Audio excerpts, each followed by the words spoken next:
Hey, beautiful people. Good Doc back again, once again, on the road again.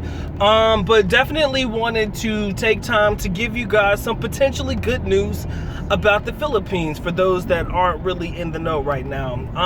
I've been speaking with my boy Oscar, who has been in the Philippines since the early part of February, and he's kind of been passing along some information that I'm starting to believe will definitely favor my unvaccinated foreigners, right?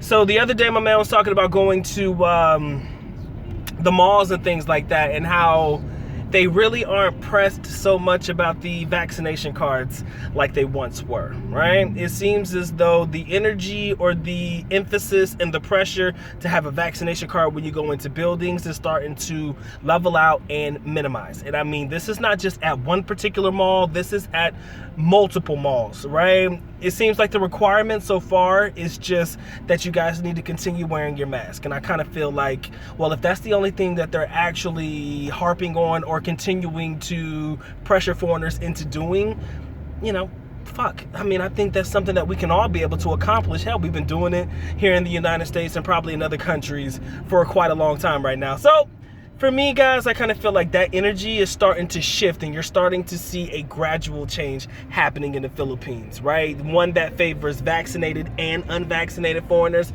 as well as just anybody who is the casual traveler to the country. I remember, at least in my personal point of view, how it was starting to become somewhat of a turnoff, at least in my opinion, about traveling to the country and having to have vaccination cards and also the QR codes. That's the other thing I wanted to mention. It didn't seem like they were checking the QR codes. Now, you guys know that in every city that you go to, you are required to get a QR code. That QR code was basically used for contact tracing, right? So the contact tracing, if somebody in the general vicinity got COVID, anybody and everybody who checked in under that QR code at that particular time where that particular person was, who tested positive for COVID, that was a way for them to be able to keep up with you guys, right?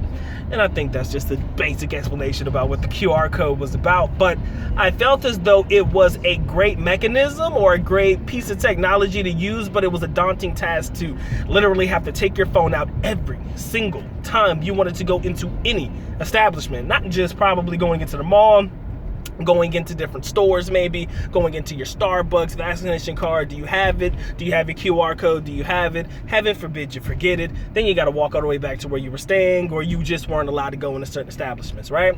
So now that we're starting to see this energy change, I wonder if it's changing your mind about wanting to go to the Philippines. I definitely have to ask the question, y'all. Is it making it more of a viable option? Are you guys still thinking, man, let me go do Thailand first, let me go try Vietnam first, let me go see what Cambodia and all the other places are like first? Or are you just like, you know what, man, Philippines seems to be transitioning into the right direction and I'm starting to like it. Let me see what it's about, all right? Definitely interested to hear what you guys got to say. I'm not going to keep you guys long because I got to keep my eyes on the road. You know what time it is, y'all? Time for Good Doc to go and get the getting. Y'all take care. Y'all stay blessed. Doc is out. Peace.